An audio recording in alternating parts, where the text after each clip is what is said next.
நமச்சிவாயான்னு சொன்னீங்கன்னா எல்லா வினைகளும் தீரும்.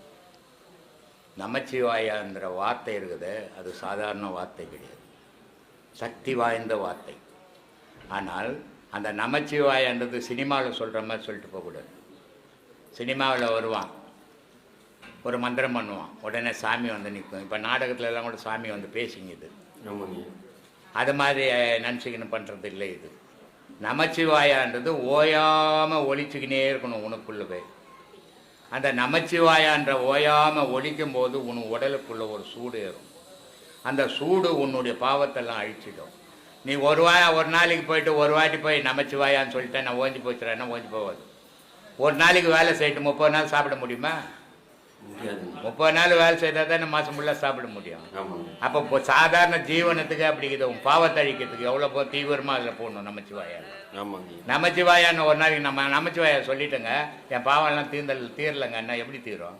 ஓயாமல் சொல்லணும், இரவும் பகலும் சொல்லணும் நமச்சிவாயான்றதை நீ தான். அதனால தான் சொன்னான், நமச்சிவாய வாழ்க நாதன் தாழ்வாழ்க இமைப்பொழுதும் என் நெஞ்சில் நீங்காத. இவன் நான் கண்ணு சிப்பிட்ட நேரம் கூட அதை விடக்கூடாதுறான். கண்ணு அப்படி மூடி திறக்குது பாரு, அந்த நிமிஷம் கூட அதை மறக்கக்கூடாதுன்றான். ஆனால் நம்ம ஒரு முறை சொல்லி போயிட்டு வாமா பொண்டாட்டி வாமா பொல்புங்கள அப்படின்னு சொல்லிட்டு பீச்சுக்கு கூட்டுன்னு போனால் நமச்சிவாயா எங்கே தீக்கும்?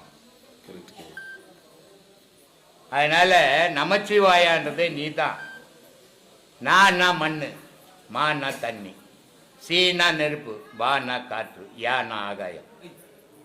அப்போ 5 பஞ்சபூதமாகவும் நீ இருக்கிற. உனக்குள்ள இறைவன் இருக்கிறான். இந்த இறைவனை நீ ஓயாம துதிச்சீன்னா உன் பாவங்கள்லாம் அழிஞ்சு போயிடும். ஆனா நீ தான் துதிக்கிறது இல்லையே. ஒரு முறை சொல்லிட்டீங்கன்னா மற்ற முறை உன்னுடைய செயலுக்கு போயிடுற. அப்ப நமச்சிவாயாவே மறந்து போச்சு. நமச்சிவாயான்ற மந்திரத்துக்கு ஈக்குவலான மந்திரம் உலகத்துல எதுவுமே கிடையாது. அந்த வெறும் நமச்சிவாயான்னு சொல்லக்கூடாது, ஓம் நமச்சிவாயான்னு சொல்லணும். ஓம சேர்க்கலைன்னா வெறும் பெண் இருந்த மாதிரி, ஓம சேர்த்தினா ஆணும் பெண்ணும் இணைஞ்ச மாதிரி, ஓம் சேர்த்தினா உயிரும் உடலும் இணைஞ்ச மாதிரி, ஓம் இல்லாத ஓம் சக்தி, ஓம் முருகா, ஓம் சிவா, ஓம் நமோ நாராயணா. எதுக்கு ஓம சேர்த்தான்? நாராயணா ஓ சக்தி அப்படின்னு போட்டு வச்சுக்கலாமே. ஓம் எதுக்கு சேர்த்தான்? ஓம்ன்றது உயிர். அந்த உயிர் இல்லாத இந்த உடல் நிற்காது.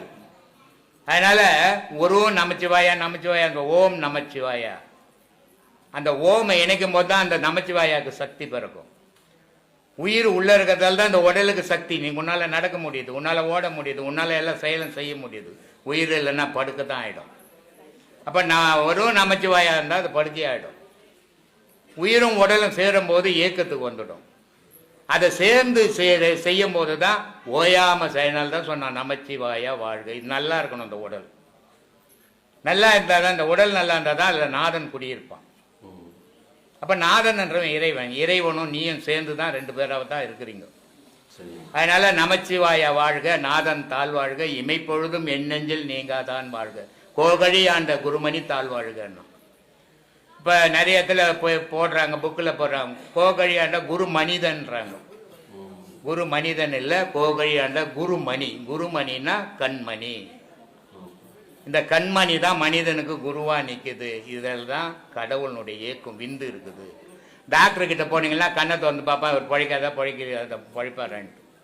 அப்போ அதில் இருக்கிற அந்த சூட்சம விந்து இல்லைன்னு சொன்னால் தேராது, எத்தனை போயிட்டு வீட்டுக்குன்னுவான்.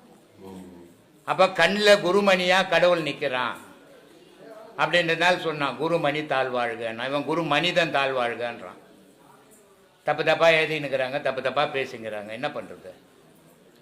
அதனால இந்த வார்த்தைகளை இணைச்சி ஓயாம சொல்லணும். அதனால மாணிக்கவா சொல்ற, கண் இமைக்கிற நேரம் கூட அதை மறந்துடக்கூடாது. நீ எதை ஒன்னாலும் மறக்கலாம், இதை மறக்காத அப்படின்னாரு. நீ ஒரு முறை போய் ஓம் நமச்சிவாயான்னு சொல்லி போட்டு மற்ற காரியம் கூட்டத்திட்டு கும்மாலாட்சின்னு தெரிஞ்சின்னா கடவுள் வரமாட்டார். உன் பாவமும் தீராது சாமி.